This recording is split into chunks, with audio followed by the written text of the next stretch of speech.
Brazil versus Colombia. It's like the South American El Clasico, but with more dives and fewer Catalan flags. This time, it was a cage fight disguised as a soccer match. And folks, Brazil brought the brass knuckles. The ref blew the whistle, and things got real fast. It was a yellow card buffet out there.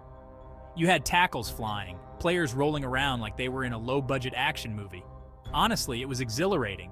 By the final whistle, everyone was out of breath, mainly the ref, who probably needed a new notepad after writing down all those cards. But hey, a win's a win, right? Brazil's game plan? Attack, attack, attack.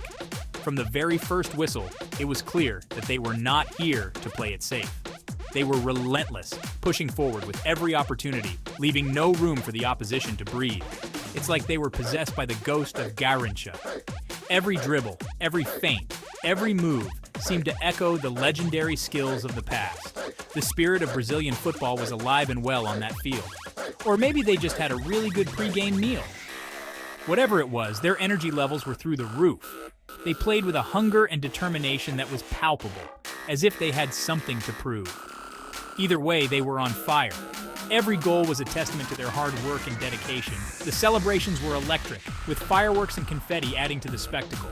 Neymar, despite looking like he was in constant danger of being kidnapped by the Colombian defense, still managed to find the back of the net. His agility and precision were unmatched, making him a constant threat. The man's like a magician with the ball at his feet. His footwork was mesmerizing, leaving defenders in his wake. It was as if the ball was glued to his feet, moving effortlessly with every touch. A very dramatic magician who needs a lie down after every trick. The intensity of the game took its toll, and by the end, players were collapsing in exhaustion, having given their all on the field. There were a few calls from the ref that left us scratching our heads. Some decisions were baffling, causing confusion and frustration among the players and fans alike. It wouldn't be a proper South American match without a bit of controversy, would it? The passion and intensity of the fans were on full display, with every call being scrutinized and debated. But Brazil held on, securing a hard-fought victory. The relief and joy were evident as they embraced each other, knowing they had given everything for this win. It was a testament to their grit and determination. Speaking of Neymar, let's talk about his acting skills. The man deserves an Oscar, or maybe a Tony, because his performance on that pitch was nothing short of theatrical. Every foul was a near-death experience. Every time he got tackled, you'd think he'd been shot out of a cannon. Don't get me wrong, the man's talented, but he could give a masterclass in the art of embellishment. And it wasn't just Neymar. We had players arguing with the ref, players arguing with each other, and at one point, I swear I saw a coach try to trip a ball boy. It was pure chaos. Section 4, Price of Passion. Will Brazil pay later? Okay, so Brazil won, but at what cost? The victory was hard-fought, but the toll it took on the players was evident. This wasn't just a game of soccer, it was a war of attrition. Every minute on the field seemed to drain their energy reserves. And let's be honest, these Brazilian players aren't getting any younger. The physical demands of such an intense match are not easy to recover from, especially for seasoned athletes. They left it all on the field, literally.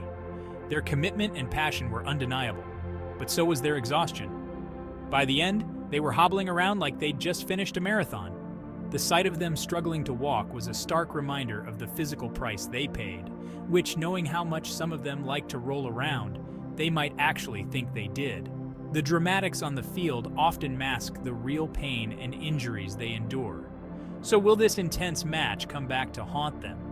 The question lingers as we consider the long-term effects of such physical strain. Will their aging legs be able to handle another 90 minutes of this? The wear and tear on their bodies is becoming more apparent with each game. Or will they be spending the rest of the tournament soaking in ice baths? The recovery process is crucial, and the next few days will be telling. The resilience of these players will be tested as they prepare for the challenges ahead. Section 5. From samba to limping samba. Brazil's known for their beautiful game, their samba style of play, but after that match against Colombia, they looked more like they were doing the limping samba. A lot less rhythm, a lot more wincing.